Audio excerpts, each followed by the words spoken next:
everyone to the March 14, 2023 Bloomfield Hills City Commission meeting. Let's all start by standing and reciting the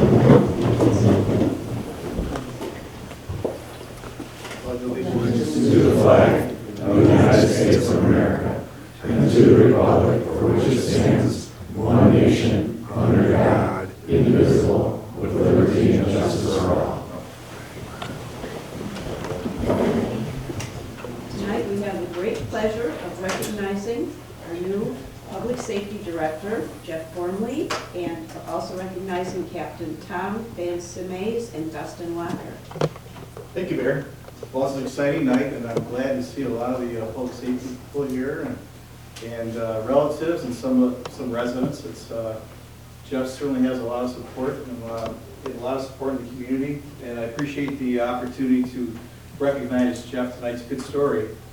So the commission really wanted to make sure that we had the right person for the job, and so we hired the Michigan Municipal League to do a search. And we had some pretty stringent qualifications that these people had to adhere to. And Jeff met all those qualifications. As a matter of fact, he had actually a little more fire experience. Jeff's a lieutenant with the Troy Fire Department, so he had more experience. But what that did is really kind of brought in a lot of qualified people for the commission to consider. And so Jeff went through that process, and we had, several candidates that could have filled that position pretty easily. But I think that the commission felt like Jeff was the right person for the job and for today. And I think Jeff's thoughtful and measured approach to what he does in his position is appreciated, and certainly appreciated by all our staff. He has wide-ranging support from the staff. And what the commission doesn't know is that when he was going through this process, we got a lot of letters of support from the residents, but we didn't let the commission know that because you have to be, you have to look at this, each candidate to find out what the best person is. So I believe Jeff is the best candidate. The commission believes Jeff's the best candidate. He's got a lot of support here. And a little bit about Jeff, he's got 2 bachelor degrees. He has a criminal justice degree and a fire science degree from Lake Superior State. He's also a graduate of Northwestern Staff and Command, Northwestern University Staff and Command. And like I said before, he's a lieutenant with the Troy Fire Department. And one of the things I think that's going to help Jeff is he has a lot of labor experience. So Jeff is currently on the board of the police officer. Which union is that? I forget. I was on the Police Officers Labor Council. And Jeff.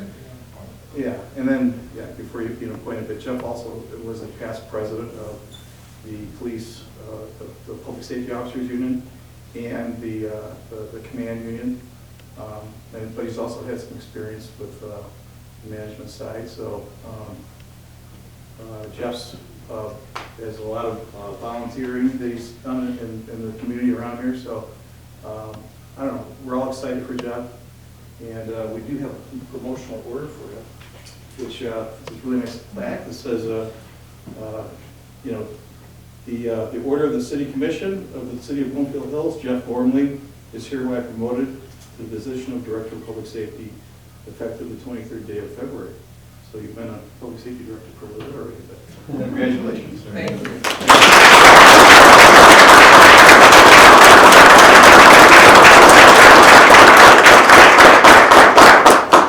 Thank you, Mayor. Thank you, Commission. Thank you, Manager Hendrickson. I'm very humbled and thankful to have the opportunity to lead the department and the challenges that are faced today in our society and take care of this wonderful city.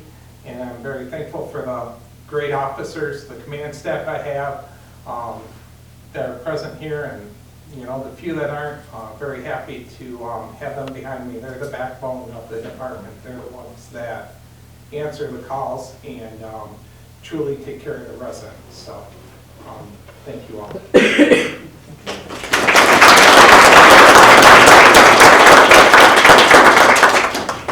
If you want to do the captains, their chief, you can, all right? What do you want to do? Captain Vance Mays has been with our department for many years. He started as a dispatcher, and ironically, Captain Lockhart also started as a dispatcher. They were much smaller. They started part-time. You know, they worked their ways. I didn't mean much smaller than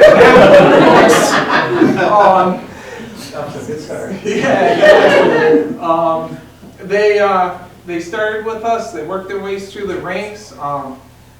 Captain Vance Mays started in the Marine Corps right outside of high school, served 4 years in the U.S. Marine Corps, and then came to us. Captain Lockhart graduated Troy High School and came shortly after he graduated, and we're very blessed to have them. They both worked their ranks up from dispatcher to PSO, and they eventually got promoted to sergeants and lieutenants, and I'm very grateful to have them as my captains, to have the ability to have two leaders to help me guide and help me out with all the difficult things that we have to accomplish and take care of our residents and our city and our fellow officers. I couldn't have two better people, and I'm very grateful for that. So thank you. We also have some promotional orders. By the order of the Director of Public Safety, Thomas Vance Mays is hereby promoted to the position of captain, effective on the 3rd day of October of 2022. So Tom has been serving in this role for almost 6 months, and we're very blessed to have him.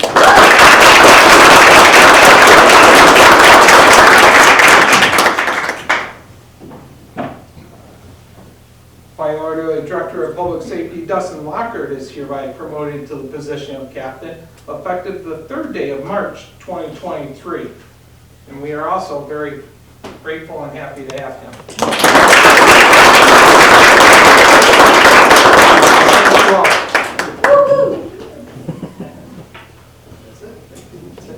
Thank you. Thank you for coming. Thank you.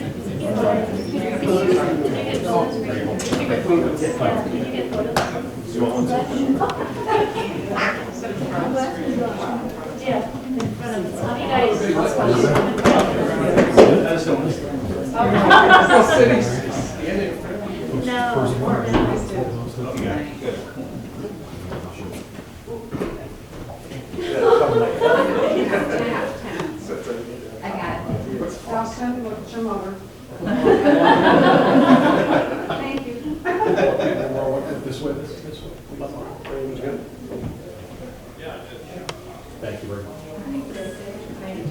Thank you very much. Thank you very much. Congratulations.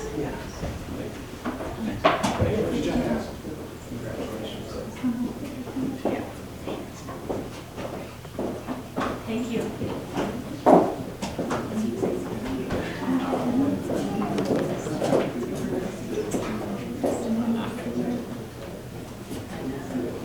That's right, you gotta stay. It's boring. Okay, our next item is the consent agenda. I'll just note that this consent agenda contains the minutes from 2 special meetings in addition to the minutes from the February 14th regular city commission meeting. And also, this consent agenda has the planning commission annual report. Do any of the commissioners have any comments or questions?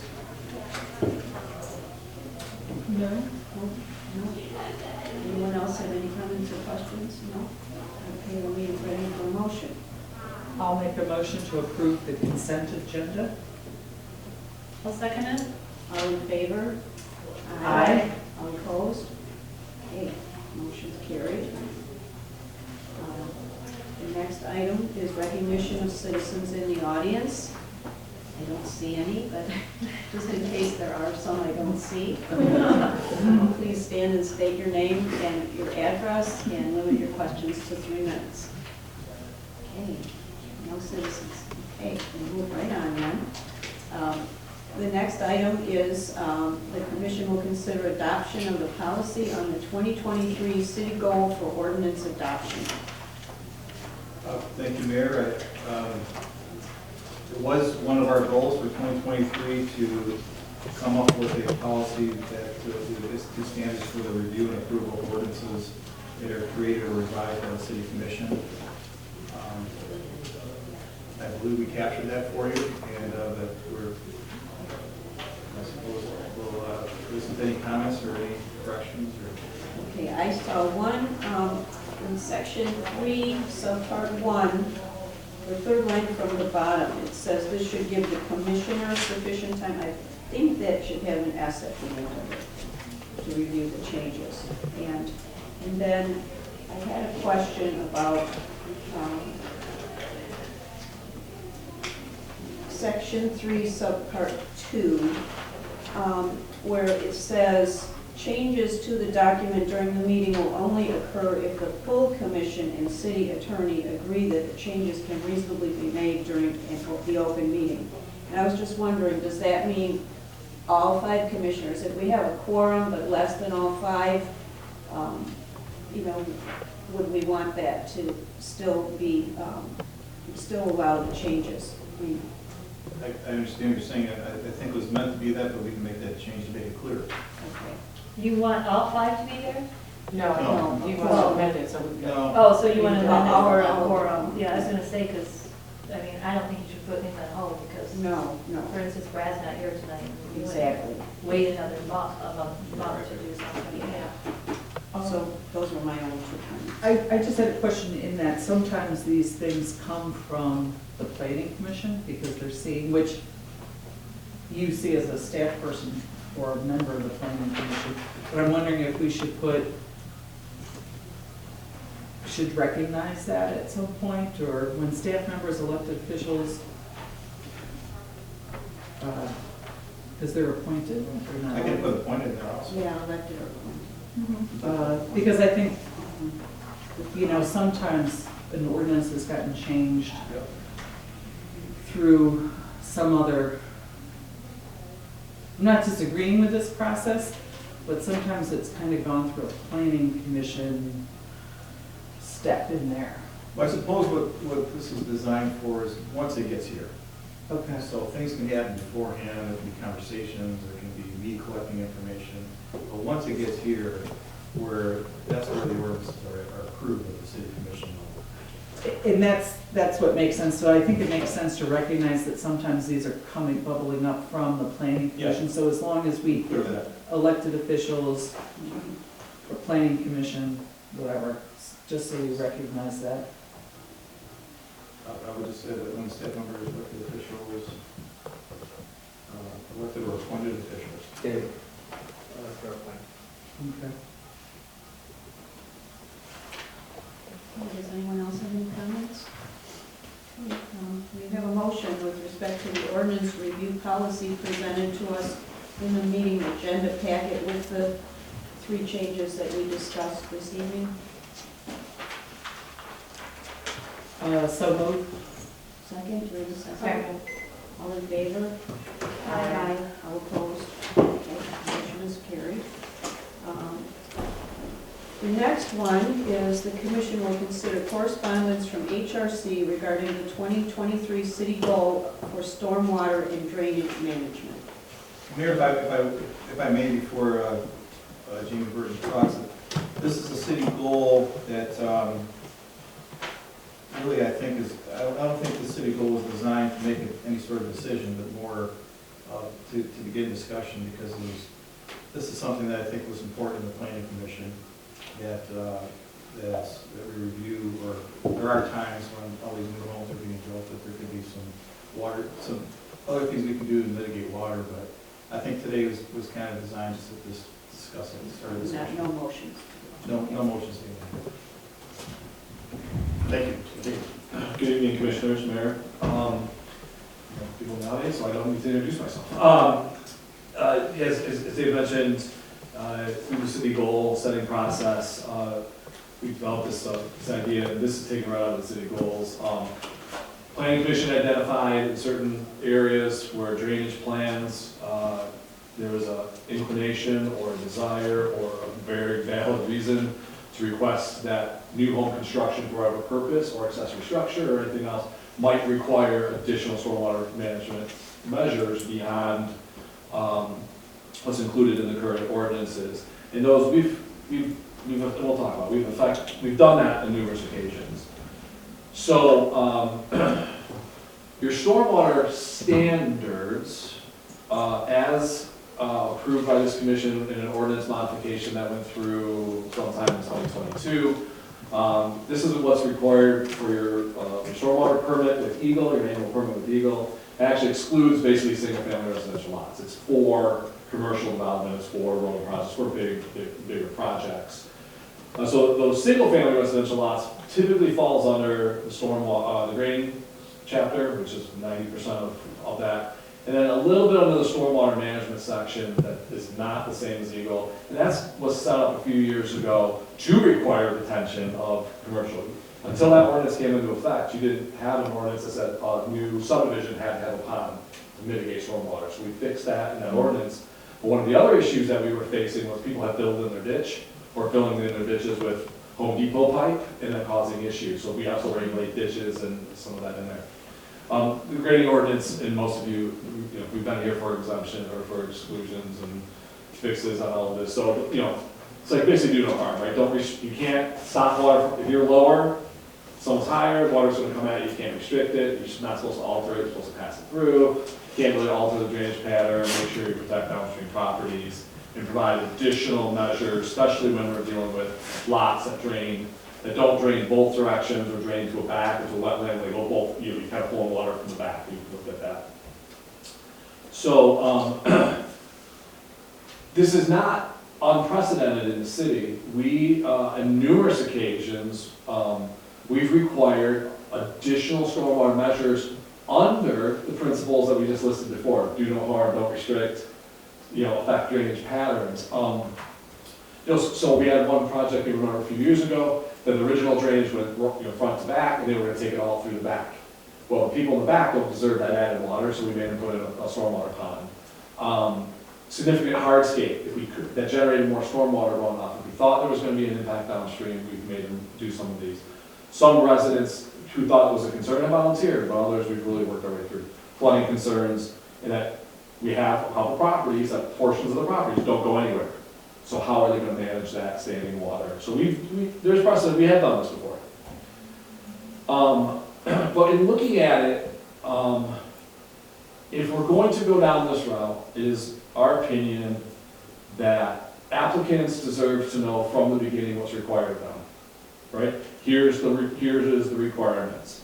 They deserve to know that up front, and then we need to expect high quality submittals of that and not have to force ourselves into always using the intent of the ordinance as a means to do that. It's like, do this, and anything else requested of us is not a good ordinance policy in our mind. So we went and looked at it and said, how should we do this? And we are being very specific that this should go into the grading ordinance, not stormwater management ordinance. There's a full paragraph on the last page.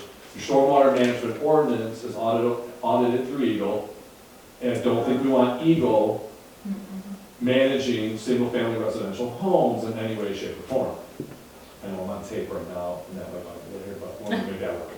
So, but then we thought, should it be any kind of project? And we thought, no, the first step of this really should be in what I would call non-conventional. It's not just a home putting on a sunroom, not just a normal single-family residential home, but what about lot splits? That's like a lot split would be like a mini development where two homes, two sets of hardscape, two sets of impervious surfaces where one used to be would be increasing drainage. So that would be a good opportunity. Anyone who comes in and violates seeks a request for a variance of the landscape open space requirement is adding additional impervious surface. That would be a great opportunity. And then we thought pools, sport court is where we see a lot of these occurring. We've used that or other things requested in our language. Sport courts, gazebos, extra garages, extra driveways, just seems, it's above and beyond a normal home. So maybe that would be a good opportunity to do that. Can we ask questions along the way? You certainly All right. So a couple comments, but some of them is the actual home being built, because they're, the 2,000 square foot home, I mean, I don't know how many of them are left, but getting torn down and the 8,000 square foot house being built, so it's the home itself that is the issue. So that's one comment. With lot splits, we wouldn't know until they propose what they're gonna put on each of the lot splits, what requirement there would be. I mean, so that to me is a little fuzzy. And then with landscape open space variance request, boy, I'm a little hesitant because I think we've only approved 1 or 2 in 10 years. If we put in, oh, if you do all this mitigation stuff, then they're gonna have a reason to violate it all the time. So I think those are exceptionally good points and comments and why we're not here with an ordinance in front of you or changes, right? It's a kind of a multi-step process. So if I may, I'm gonna address a couple of those questions here in just 1 second, okay? Because I think I wanted to, what examples could be, okay? And these are, I have to do holder, some of them, right, landscape. These are the kind of things that we've been seeing, dry wells, leaching basin, French drains, bioswales, rain gardens, are kind of the things that we've been seeing about how to handle some of that. With the, so, the challenges that we face in this is very clear. If you don't maintain these things, they're not gonna do any good after a while, right? So we have to make sure that the homeowners are maintaining them, or we have the ability to do that. How do we do that? Or one of our recommendations is to meet with code enforcement, city attorney, city manager, and go through that. Obviously, we've talked about Eagle, and all of a sudden asking us, well, I saw a rain garden over there, and it's not being maintained, what are you gonna do about it, right? And so, that's what we do with detention basin. To Commissioner McClure's comment, what we haven't done yet, because we wanted to talk this through, is quantify the volumetric requirements. Instead of a huge calculation or this, that, and the other thing, we were trying to figure out ways to make it simple so that, for example, a lot split would be, a calculation could be 10,000 square foot of impervious surface runoff, which would be the second house, right, in the driveway or grade, right? To make it very simple so that we're not doing modeling or detailed calculations that we might do for a commercial site. It's that it's like a pool requires 5,000 gallons. A gazebo patio requires, an open space requires X, Y, and Z. And I think we could make that point for open space. It can be different, high enough where it's not going to be, oh, I just got to add a little hole in the ground and I can get my open space approved, right? We can make this, I'm not going to say the word punitive, but we can make it serious to meet your other goals and objectives, which are like open space requirement, tree preservation, etc. I think this can fit within that context. So one of the ideas would be, and maybe it is, hey, if you're building a 10,000 square foot home, then, you know, or some number. I think we will be challenged, mind you, if you're in Barrington, Barton Hills, or Hunt Club, you have a detention basin in your subdivision that's there for you. So we'd have to accept those houses wouldn't matter, that all that drainage has already been taken care of. There are some other areas that are like that in this community. I think a single family residential home, having these features, I think is a little bit, I think we'll get challenged on that, is the ability, wait a minute, I'm paying for the street drainage, I'm paying for some of this, I shouldn't have to, or the storm sewers that were included in the subdivision cost, blah, blah, blah. I think a excessive or higher than normal or some number would be an appropriate fourth thing to put in there, right? But when HRC does a review letter and you're basically stating that everything they're doing doesn't impact da-da-da-da-da, and it's okay with the water drainage, you're already taking a position on this. Yeah. So this seems more too complicated. If HRC, if you're using, you know, you're not using 100-year rains, you're using, what is it that Eagle and everybody uses? It's all different, but 10-year, 2-year, 100, yeah. There's So if different you're only standards using a too. 10-year rain, you know, on some of these bigger projects that are asking for variances, then the planning commission has asked them to put in more water, or you guys have. It just seems like this, it's getting too complicated. Who's gonna do the quantifying of volume?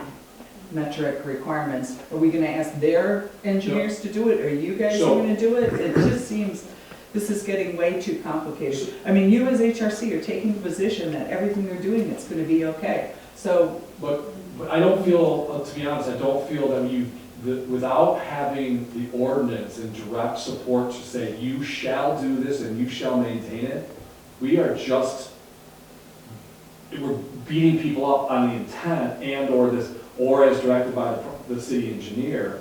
If we're gonna actually require this and move this forward in a meaningful way, with all due respect, I think it should be a policy, an ordinance or something, because at some point, someone's gonna push back and go, why do I have to do that? And people do push back, they do it to us or to staff, and we beat them up to a point where then they come up in front of, whatever. To answer your other question, I don't want to have a bunch of calculations. What I would do in the next step is say, what's an average sport court generate in a storm event? Let's say that the average sport court is 5,000 gallons for a 10-year storm event. I would just make the requirement be, sport courts require 5,000 gallons.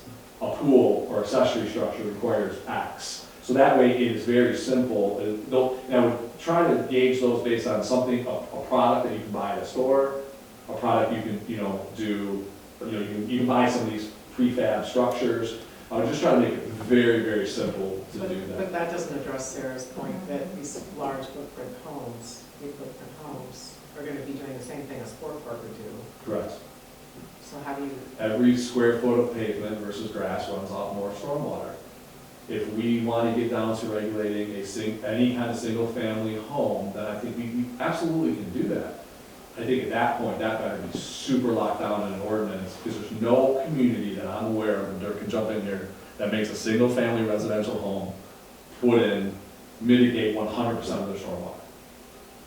It just doesn't, I'm not saying that, but like the two homes where the lot split occurred on Martell, I mean, they're putting in some stormwater things, because otherwise it was all gonna dump on that one corner of the asphalt. I mean, did we make them do that, or did they offer to do that? They took the passive least resistance and agreed to do that. Right. We pushed it, but we argued with them whether it should be a 10-year, 2-year, 100-year, because it's not identified anywhere in your standards or ordinance or policy. So they could have said, prove it or do it, and we could have said, we're not approving a lot split. There's a lot of things here. I think the challenges that we have seen over the years, and again, this is all behind the scenes, or we don't do anything, we continue this route. I just want to tell you the challenges that we face is we're the pushing back saying, no, look, this is going to generate more, but yeah, but I didn't do it over here. Remember, the same engineers doing all your stuff, I didn't do it here, well, that's different, why is it? So at some point, it's the argument, well, I'm going to take my chances from this planning commission to get approved, and then you've got the planning commission numbers going to beat them up more, and you get something out of it. I think if you're going to go down this route, trying to do something good, which I think this is good, it's got to be in some sort of policy ordinance to give some cover for us and staff. I agree with you. I agree, we probably do need some ordinance, but to Commissioner McClure's point is this quantified volumetric, and when you say, here's my argument with the sport court or the other, is you can have a sport court on a relatively flat lot, which we don't have a whole lot of in the city. The problem comes in when homeowners come in and they build these big houses, they're moving all this dirt, right? And they're pushing the dirt out, and then the water has to go somewhere. I find it hard to believe that we can't have something that tells a resident they're responsible for the proper drainage of water in a way that will not go on to a neighbor's lot. This came up with this house on Cranbrook, remember, Dave? And we made a mental note of it because this lot has been empty for a very long time. It was built up high, probably 3,000-4,000 square foot, 50s home, right? It was torn down a long time ago. It has deep cliff, steep hill, and the house sat parallel from the road like this. It was built that way because of the lot, okay? because that's the way that, so the new owners now want to take that house and go like this, and they were moving all kinds of dirt, and back in the back corner, when we asked the question, remember Leah? Yeah. When I asked the question, I go, where are you gonna put all the water? Oh, let me put it in the corner back there. It's kind of low anyway and marshy, and I'm like, no, that's not an acceptable answer. So I feel like a homeowner needs to take responsibility, it needs to be in review with you, that they are responsible for proper drainage. Because, again, I just don't know if you can, there's, a lot of it's Does that go subjective. to cuts and fill restrictions? Yeah. This is really good discussion, but this is what it's designed to do, because Okay. really, what I think what our goal was is that HRC has a job to do. And they would do it the same way, and they have the standard kind of letter they look at. But I'm not sure that they would exactly know if the impact in the future would change and that sort of thing. So I guess we're just maybe wanted this to be a discussion because of, in the planning commission, it just seems to be coming up, but this is a really good, What happened, I'm sorry to interrupt, No, but no. what we found out, so, unless in the planning commission, every one of those commissioners are really, and Brian knows who do, unless you're really reading those plans and you're really looking at, like, where they're planning on, moving this stuff, and you know the grades and you understand them, I would say that we've made some mistakes. We've approved some houses without really everybody fully understanding the grading. And then what happens is the house is built, all the grading is done, and then the neighbors call Dave and say, I got water on my lot because you just built a house right next to me, right? That's what happens. So I think one of the things, if I may, is, just after you bring it up, which is, I think the grading ordinance, from a drainage perspective, does a great job. And we, unequivocally, we adhere to it, we push it, and we use those tools to the maximum extent possible. What I think we're taking a step further, which is also to identify the quantity, not just how it goes and where it goes and do no harm, but it is increasing. Again, every square foot of hard surface will generate more stormwater runoff, right?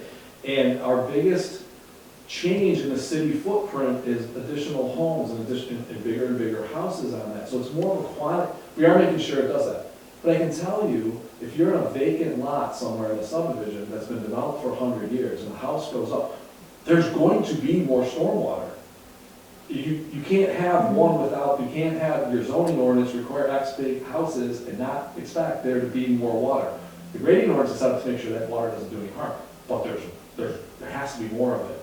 And so I didn't think going to a size of a home was a good first step, but if that's the way the commission wants to go, we can run some calcs to go, okay, if you're 8,000, but then you have a circular driveway so we just thought these were good spots to clean up real quick. But it is about quantity. It seems to me more that maybe there's a paragraph of intent that will still be gray for some people, but if you state, the city encourages rain gardens, as part of our ordinance, that we're not, I think this is taking it further than I think for these problems, but maybe if there was an introductory paragraph where you're stating, rain events, the 30-year rain event, and, try to keep drainage on your own property. Drainage do no harm, and we define that a little bit more, versus getting into maybe some of this. I believe there could be a paragraph somewhere in there that provides an applicant enough guidance up front, if they're pulling our ordinance and saying, how am I gonna do this?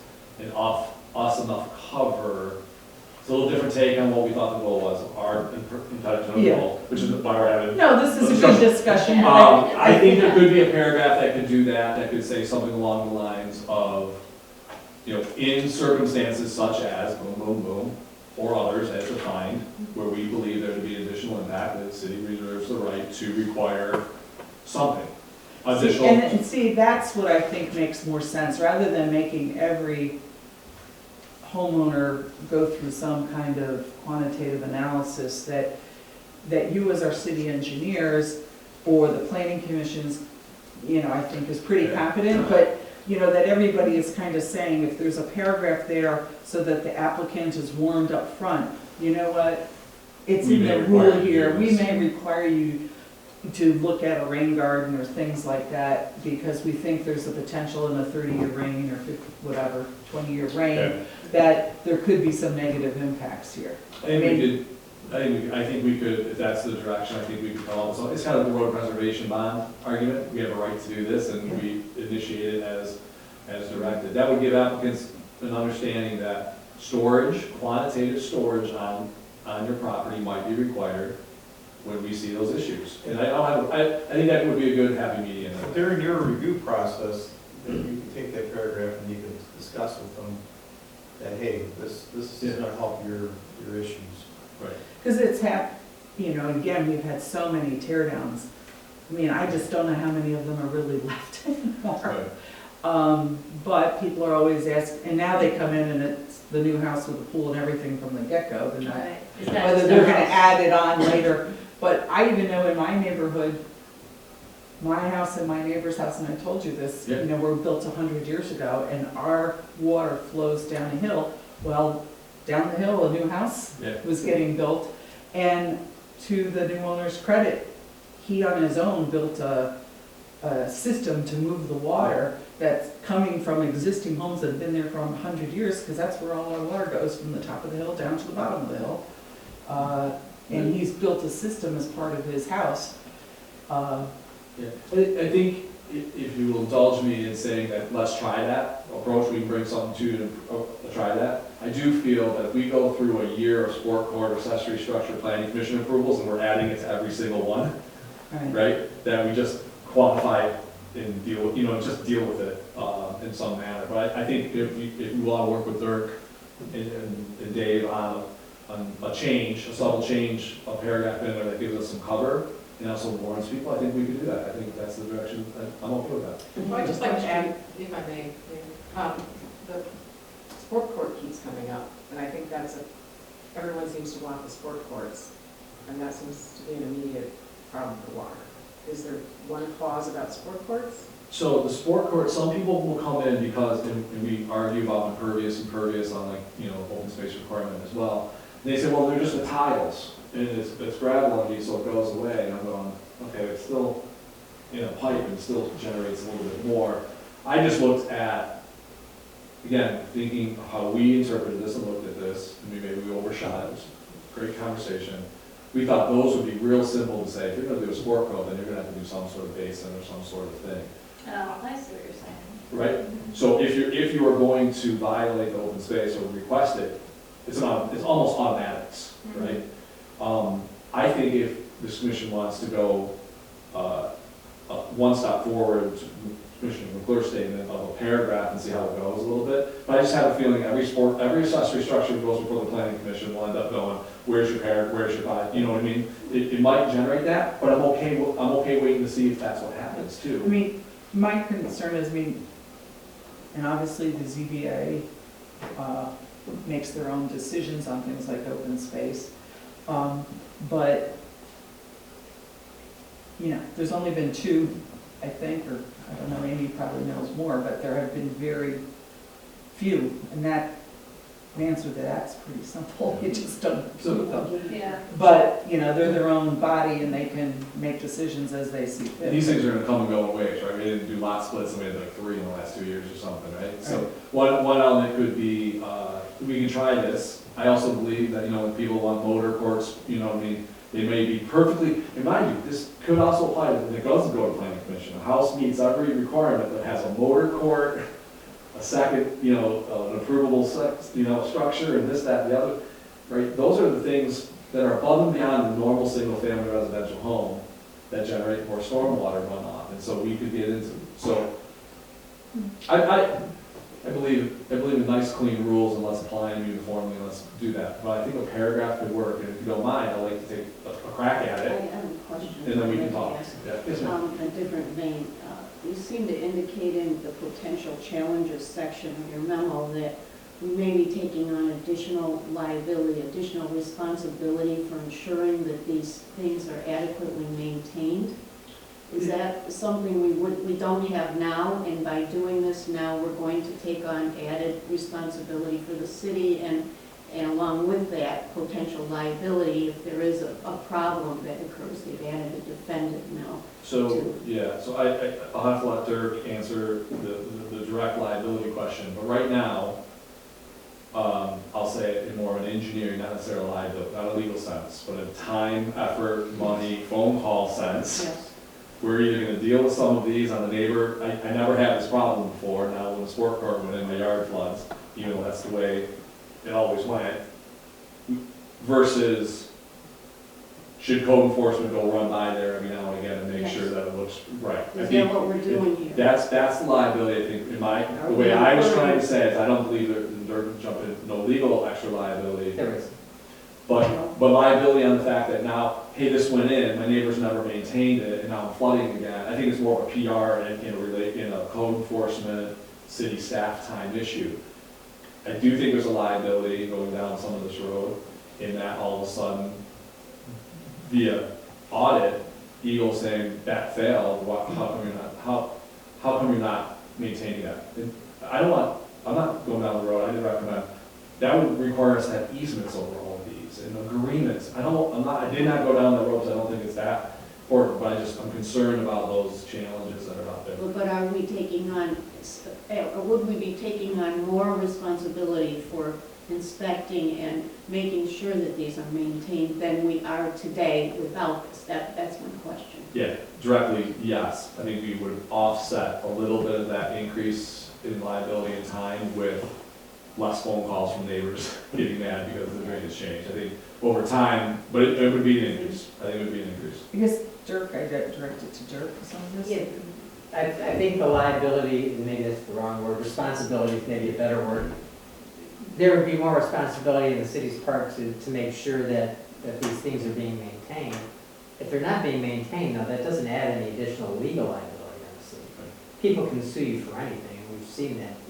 But if we are making sure that things are maintained and we miss one, somebody's gonna say, well. But is that any different than right now, That's what I'm HRC asking, is right. saying, Is it oh, any- this isn't gonna cause any harm, and then the person calls later and says, oh, I'm flooding now and I never used to flood, so there always is some. If you were to miss one, the answer is no, that doesn't add to your liability, you're still gonna have governmental immunity defense, so, no. So Jimmy, now I'm listening to this, that you're somewhat talking me into this, and I'll give you an example. So what you're saying is, if we have someone who is building a sports court, or a pool, or a big patio, or whatever, you want something in there that they're required to put in drainage tiles. Is that correct? Yeah, like a infiltration basin, a Yeah. storage tank, call it, or some mitigating circumstance, mitigating structure, or a rain garden, could be vegetated, that mitigates the new increase in runoff from that sport court. See, I don't see there's anything really wrong with that, and I'll give you an example. The house on Lone Pine, across from Dunstan Theater, the guy he wanted to put in a pool, he expanded the house that was already there, and wanted to put in a pool and a pickleball court. Yep. Remember, on the side and all that? And then, was adding, we never addressed anything about drainage.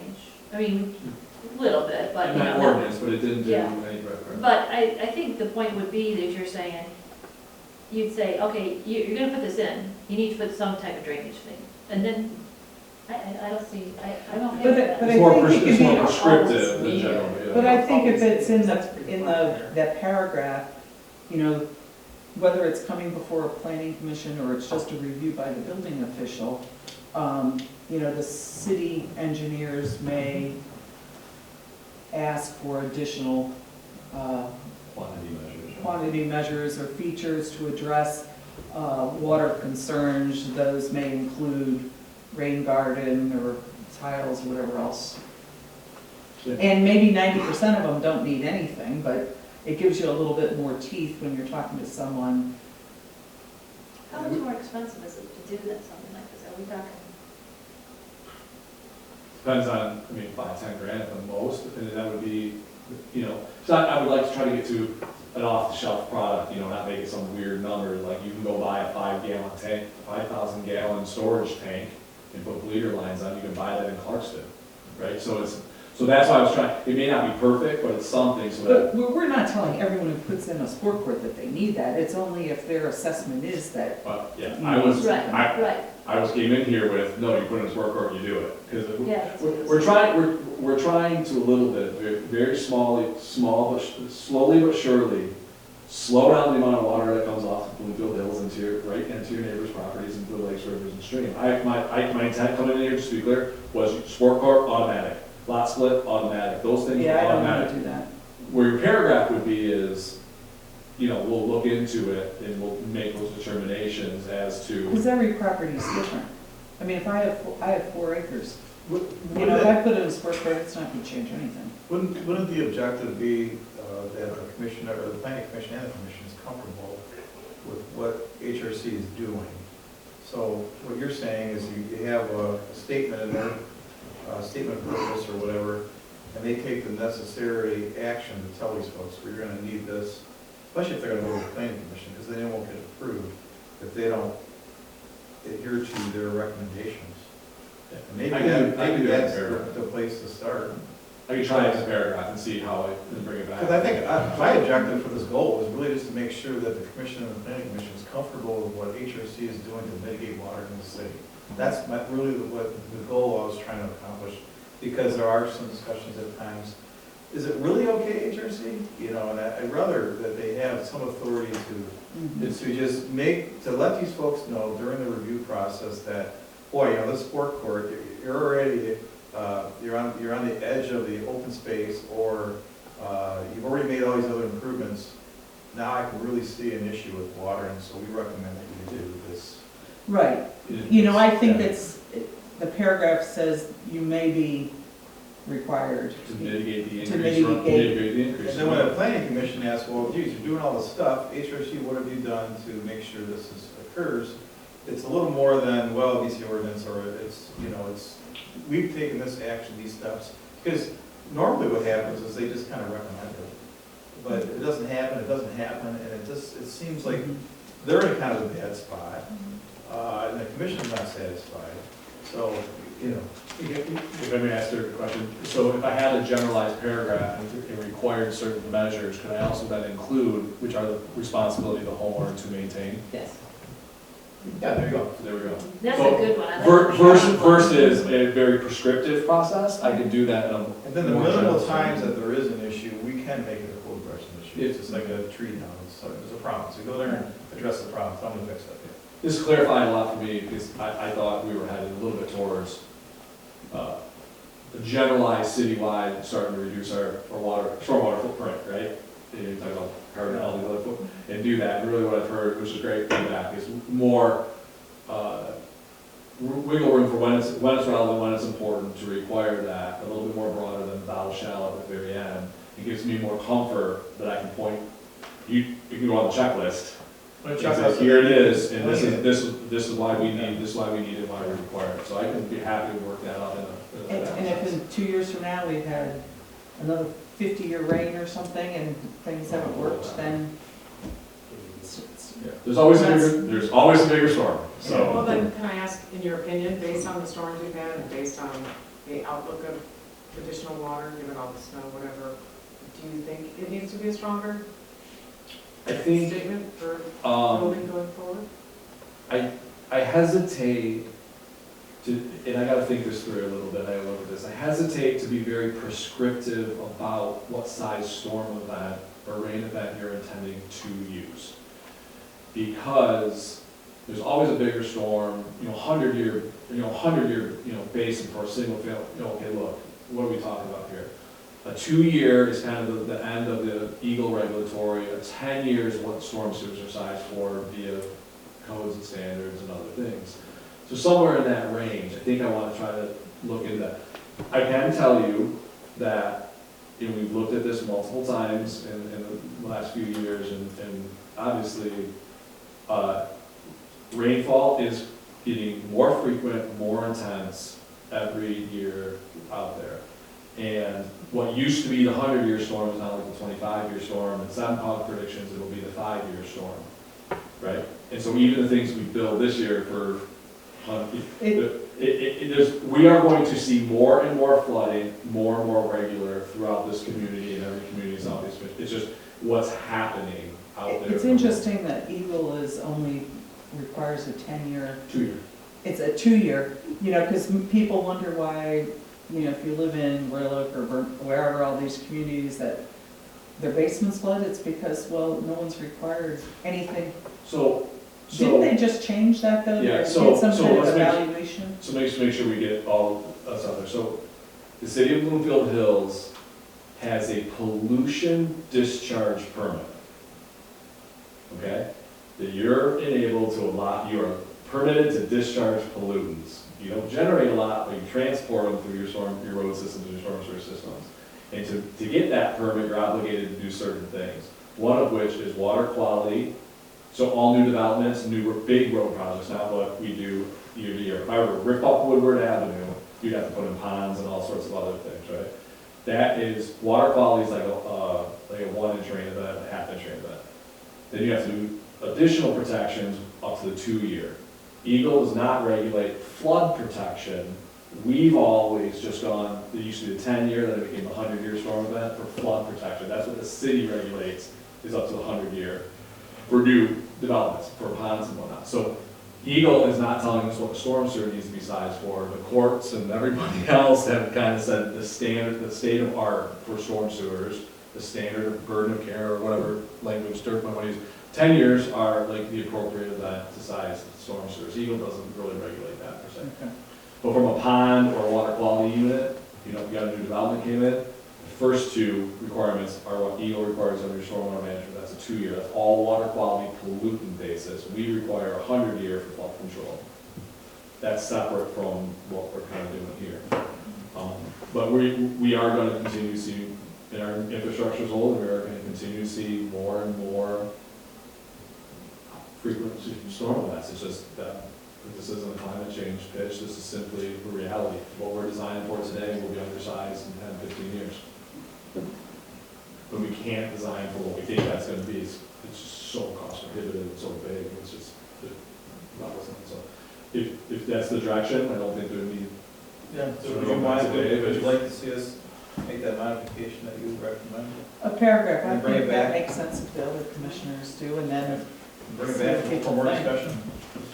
And is this all discussed with the planning commission as well, so they understand? It can be. My understanding is after multiple planning commission additional conditions upon approvals or whatever, or us, or the applicant, working with applicants to get them. It just seemed like we were requesting additional, more quantity analysis or quantity measures being put in over time. So the question was, should this become an ordinance? Should this be, you know, city goal? It just seemed every sport permit that came in, we started talking about a pond, or Commissioner McCarthy's spot on about, well, we're going to take it to the back corner. Well, then we said, well, what are you going to do with it there? Because it's a little bit more, and it goes right into a neighbor's little spot, so they put in under drain front. So it seemed to be us using those intent in those general sections and the conditions that the planning commission will put on applicants. So just kind of regular, should we address this more head on? I think that's what we're trying to do here, so just address that issue head on. This should help the planning commission. This will help the planning commission a lot. That particular one, because a couple of the grading was addressed, I mean, luckily we tabled that one, right? It was tabled, that was my last meeting, so I never got to know what happened, but, yeah, Jamie, we hear you. We see it too with the, you know, every time it rains and then we have heavy rains and we're starting to come into the spring. So, maybe I think right now the commission's not ready to make probably like, but I think we're open to making them. I think a homeowner comes in and builds a house they're responsible for that. You can't just say, I'm gonna put it into the low corner. The other thing, too, though, Dave, is, the cutting down the trees. Because trees suck up That's a that big- water. They suck up that water. And, again, I hate to bring this up, but in Barrington, we had 10 huge 40, 25 diameter oak trees. They just wanted to cut them down so that they could bring more sunlight into the house. Well, those trees suck up a lot of water. Yeah, no, they And do. when you cut them down and you place okay, I'm gonna say it, an arborvitae or a pine tree or something that doesn't suck up as much water, where's the water going? That's what's happening with these lots. We're a wooded community, and when they start clear cutting these lots, the water, there's nothing to suck up the water. It's gonna run off somewhere. All of these things are just applying more and more pressure to our stormwater systems, and they're already at their limits. Well, that's what happened with my neighbor, it was woods. Yeah.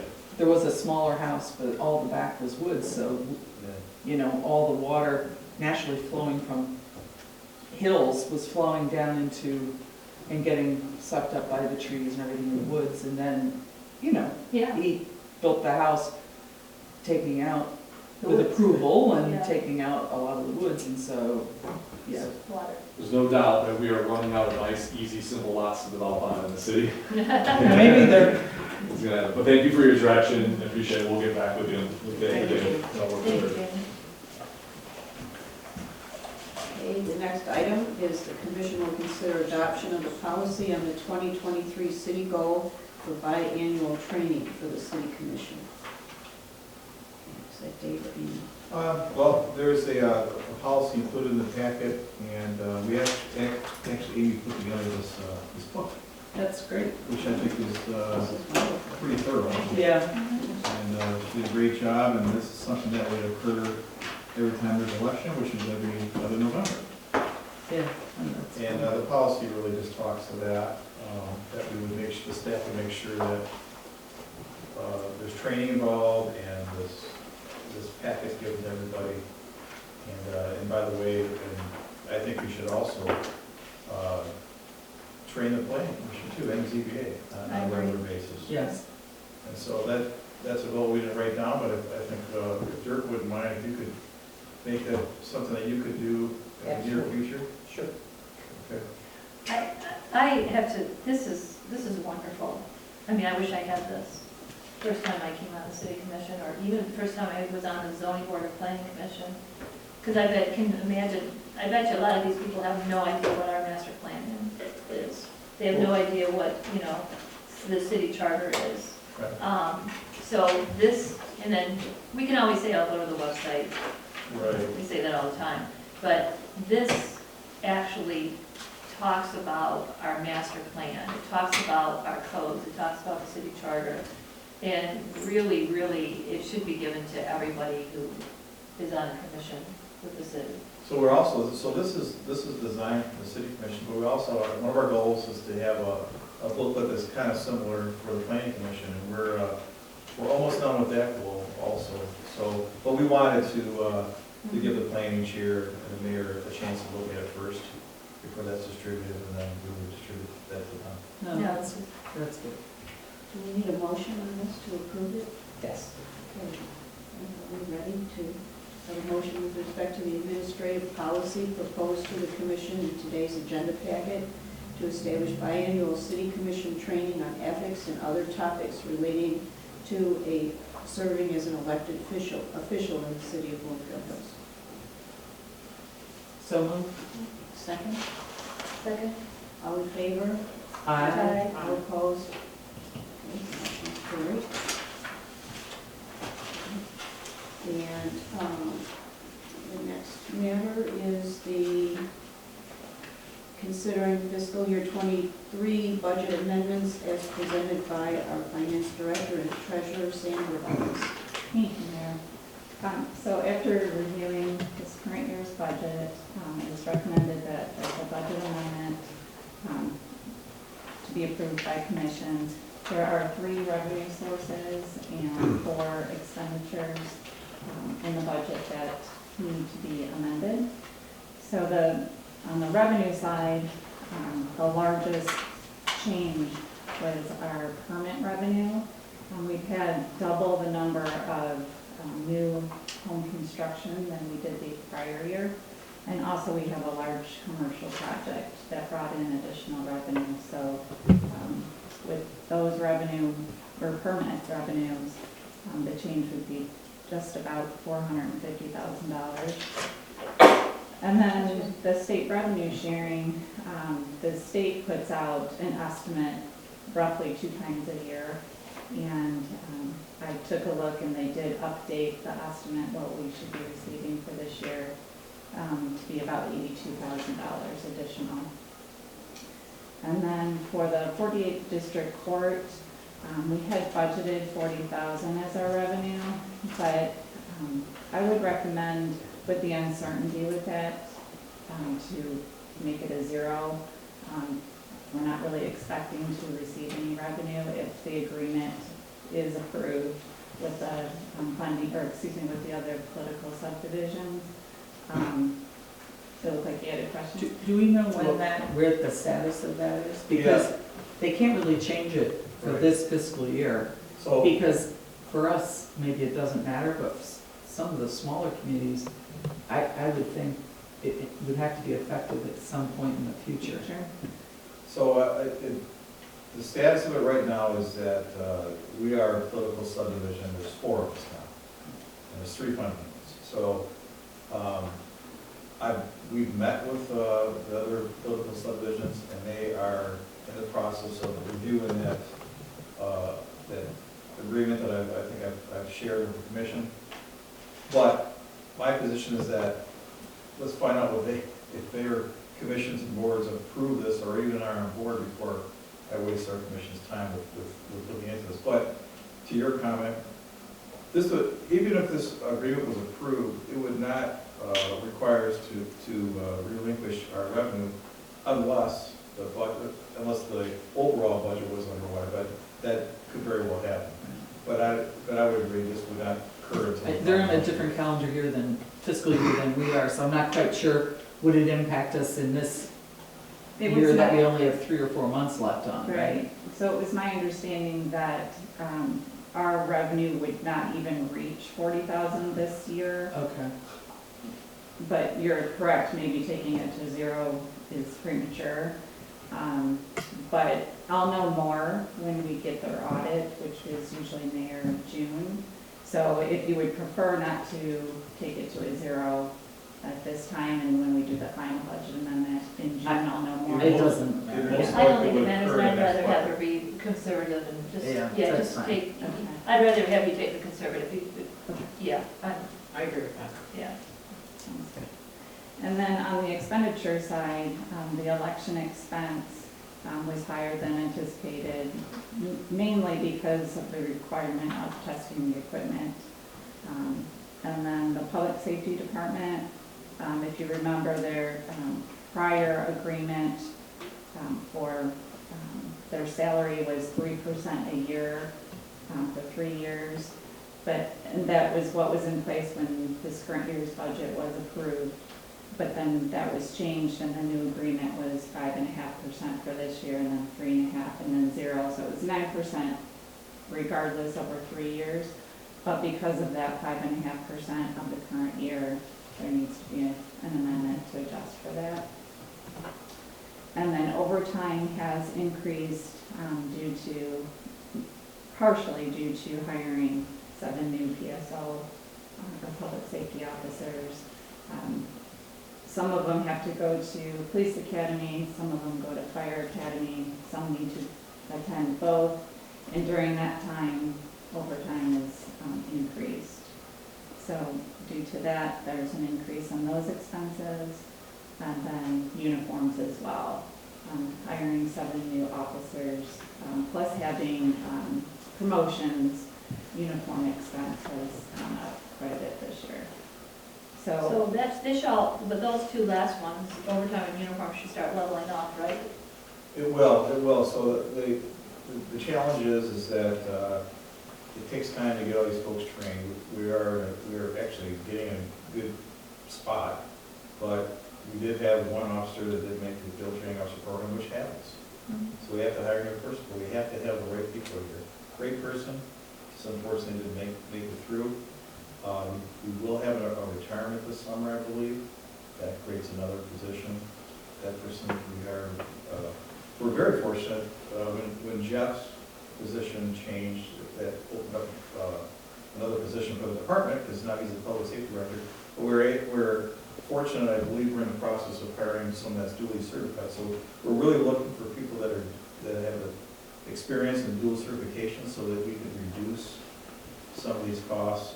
But one of the things we're going to do, and I'm going to make our report, this is my weekly report, is take advantage of a new grant that's paying for academies and the salary while they're in academies.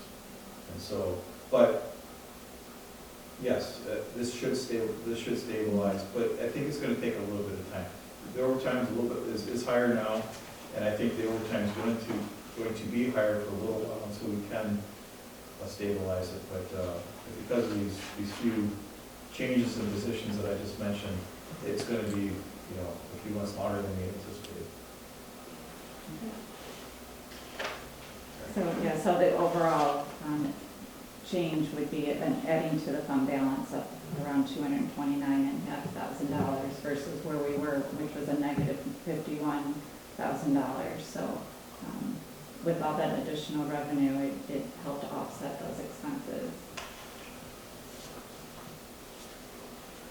Okay, we ready for a motion regarding the budget amendment to the general fund year ending June 30, 2023, as recommended by Finance Director Treasurer Sandra Barlis? So moved. Second? Second? All in favor? Aye. All opposed? Carried. Okay, I think we're ready for some manager comments. Thank you, Mayor. I wanted to let the commission know that we have kind of an exciting seminar coming up this Thursday, building in Bloomfield. It's one of our goals to do this. We're going to do this every year, but it's going to be conducted at our library in Birmingham, library use, and we're going to record it, tape it, record it, put it on our website. But we're going to have our consultants talk about all the things that they review. We're going to discuss tree removal and all the topics that we normally discuss in this meeting. And by the way, some of those discussions in the Planning Commission and some of the things that you actually pointed out with that one property in particular about taking down those large trees has actually helped us to develop new ways of looking at this. And we've actually, I believe we have the best sort of template we've ever had that we can provide all these applicants and architects. And so what our intention is, and I think we have probably about 50 or 60 people coming that I know so far, but our intention is to get all these folks that are normally working in our city, and we're going to talk about all these things that we talk about in the city commission meetings and the planning commission meetings, and we're talking about site maintenance and our roads. We're going to talk about tree preservation. We're going to talk about drainage. We're going to talk about all the things that the planners review.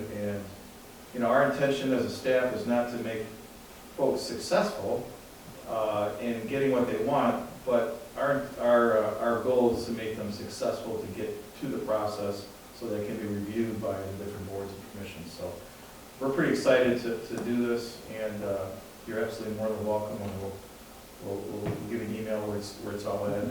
So, but if you don't have time, it'll be online eventually.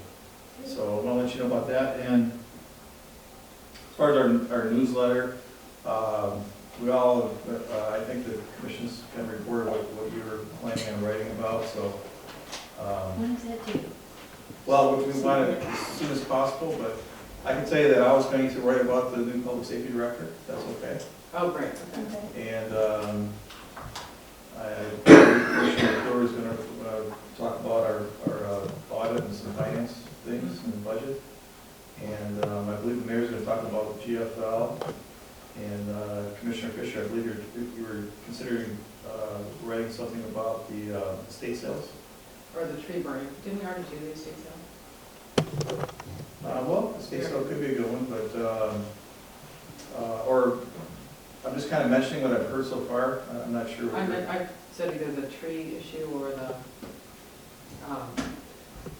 promotion for Jeff Gorman. Oh, okay, you're, I'm happy to do whatever.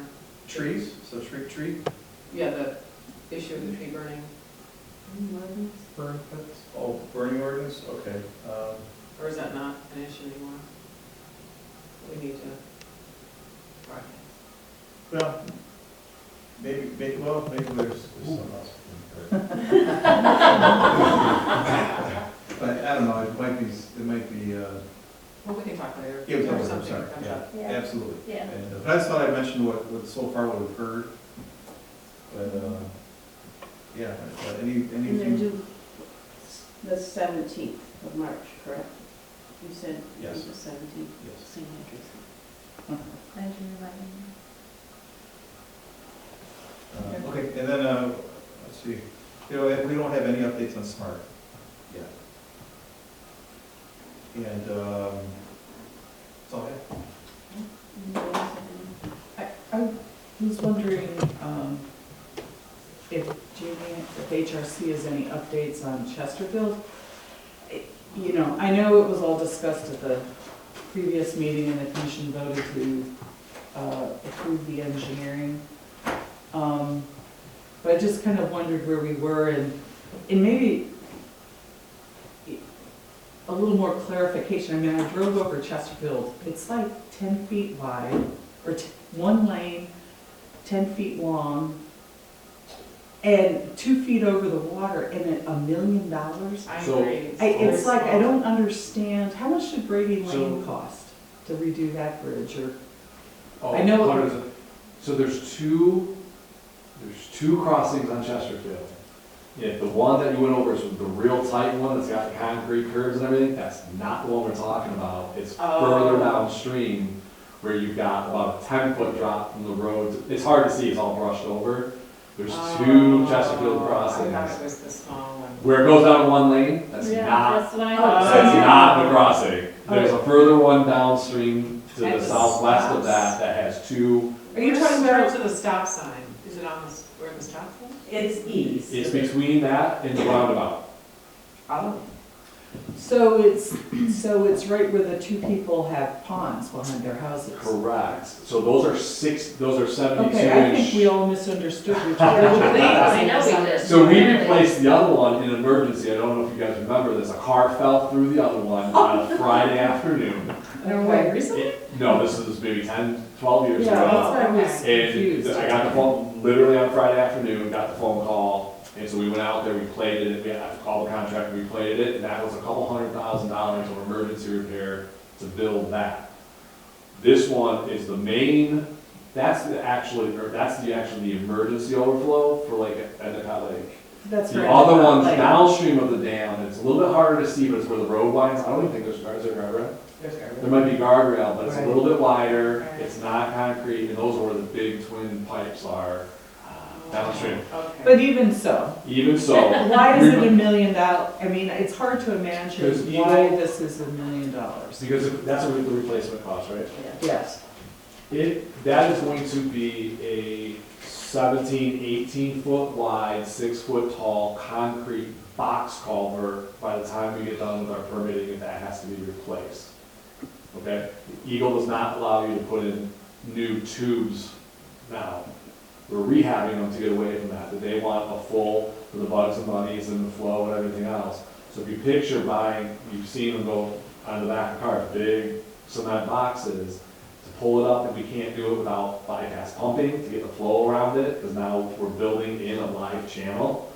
So you start adding up all of these costs, plus now it's 100 feet of road, 100 feet of guardrail each side. Those costs just Well, it's- escalate very quickly for the work that needs to It be done. isn't that big bridge, but it's It's- bigger than the other one I was talking about. Yeah, I mean, the two culverts together are like 15 feet wide total, because there's two of them, right? Something like that, right? And that just escalates those costs immediately when you think about taking out a culvert and putting in Brady. It's not quite Brady, but Brady was was a rehab, and it was super expensive. I can look that up for that number. So no, that's why why we believe the right thing to do is to figure out this lining, make sure we get the hydraulics working with a small tube higher, small culvert higher, and avoid all of that. It's just, you're working in the water. You know, when we did Cranbrook Road, that bridge outside of Right. Great Lane, that was $1.5 million or something. That was a lot. That was a expense. That was a full-blown project, right? Full-blown bridge. Right, we also moved it. No, we picked There it was up. one of them that we moved slightly, one of the bridges. We've done a few of those culverts we kind of put up. That one was built, we ripped that one out, and then we had to build it, sheeting it underneath it, and then kind of bridged it, and then we had all the architectural, historical things to add to it. Yeah, I guess, Dave will tell you with the asphalt and with everything, guys, just, prices are going up 10-15% per year, end over end, and this summer we were on concrete rations. So each contractor was allotted concrete for a period of time. So those guys who make their own concrete can control that a little bit, right? But it's just a weird time right now. And so if you go look at the other one, I encourage you to go and don't go climb down the hill because you won't get back up. But you'll see it's a much different argument than the other one. And just picture that being more like a Brady Lane or a Cranbrook and less about Right, what the it is. homeowner on the drainage side of that bridge has a big, you probably wouldn't allow it anymore, but they have a pond there with a fountain in it and all Yeah. of that. And so the culvert's just to, if you're looking at that house from the road, just to the left, there's a stream that runs. It's hard, it's a little bit harder to see. So have we gotten any indication that water sewer funds can be used on that? So we believe that there to be the ability, if you look at it from there's no water and sewer funds, because there's no water and sewer under it, near it, through it, directly around it to deal with it. So the short answer is no. The long answer is if that thing goes, you are going to lose water and sewer downstream or have other impacts downstream. So we thought maybe there might be a minor contribution. We haven't even talked to Dave about this yet. This came up. We and I talked about it today, so you're kind of putting me on the spot.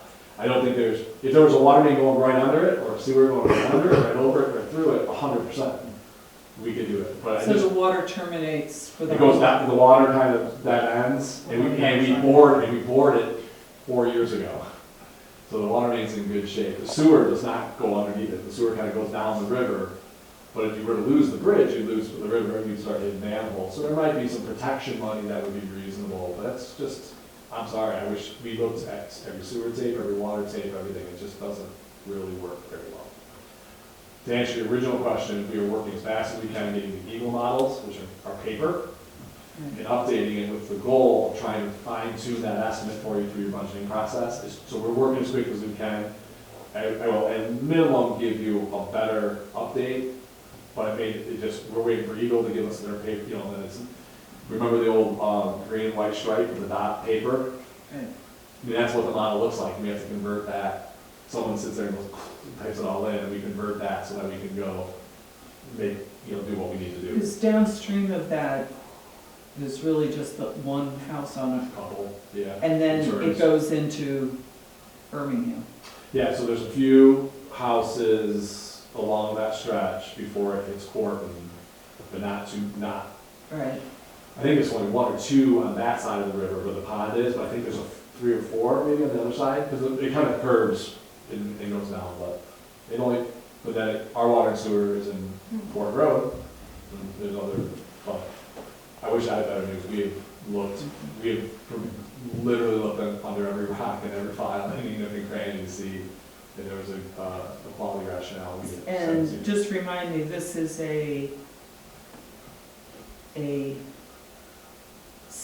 it's not necessarily a car fall in safety issue, this is a environmental issue?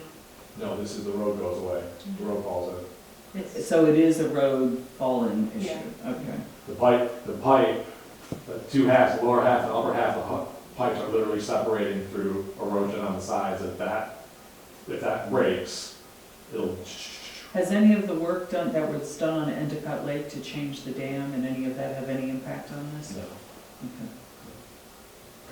Okay. If anything, the fact that they kept the dam, are regulating the flows through it and have an overflow that actually works, which is the one you guys all drove over and looked at, it reduces the flows, and therefore it gives us the ability, and again, going to the $1 million, then someone's gonna say, well, what happens if what happens if the dam goes out?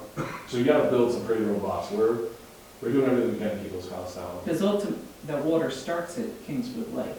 Yeah. You know, I mean, it's the Starts to get So- for Yeah, way it further starts north up than in that. the township and Yeah. everywhere, Yeah. but it goes through Kingswood Lake, through their dam, and all the way through Right. there. And so the fact that they made that one more robust gives us a little bit more factor of safety, and that we feel, so if anything, it's a benefit for the work that they did. So it gives us a little more factor of safety on why we think rehab is still on the books. Because if that thing wasn't there anymore, or we're just rehabbing something that's gonna, not. Can I ask, are you still clear that rehabbing it, even though it reduces the circumference? I feel that's the way, I feel comfortable about it, but the modeling's gonna show what impact. If I can't get that same flow over and through the road, the floodplain's over the road. Okay, remind everybody, the floodplain's over the road. The idea is making that capacity be the same by just cutting in a third tube, up and up over to the side. That's how we're gonna attempt to save. And then Eagle approves all the data. Yep. So We're it working isn't in the just, river. it isn't just on us, it's on Yeah. their analysis. And we talked to them about it, and then we got them to agree to the analysis that we were gonna perform was not the $50,000 hydraulic study that they usually require for someone, because it's a lower estimate, and that they would be willing to consider, as long as we met a hydraulically equivalent design, they would be willing to consider the rehab and everything else. Some of the homes on Endicott Lake have, even since the dam was built, have complained that the water level was too high. And so they thought it was the Cranbrook Dam, everyone's always blaming the people upstream, right, so. So it's a private dam, a private owner, and I don't even know if they've ever got the subdivision association to agree to like a quasi lake board. So that was one of the issues probably 15 years ago. No, I think my understanding is someone privately still owns it, Yeah. but other people pay to take care of it. Yeah, that's the way it should be. That's the way, that's my understanding. At first, it was just a single property owner owns it and was maintaining it and was taking all the complaints, and they said if we all want to work together and get a good lake level, we all gotta help pay. I think And other they people did pay something, for it. but I think it's a little more informal, so. Our goal is still to, one way or another, give you some better information, even if it's not perfect, but that estimate of cost and that value before you're budgeting. We're working as quickly as Eagle can give us the stuff, and we can work our way through it. Thank you. Okay. Now we'll all go drive down that road and look at the. Now, right now, Now we you know still what won't it see it, is. but yeah. Yeah, it's about one house in off of the roundabout. Take about one, yeah, past the roundabout going east towards Woodward. So one big lot passes where that is. Anything else? Okay, well, let's adjourn.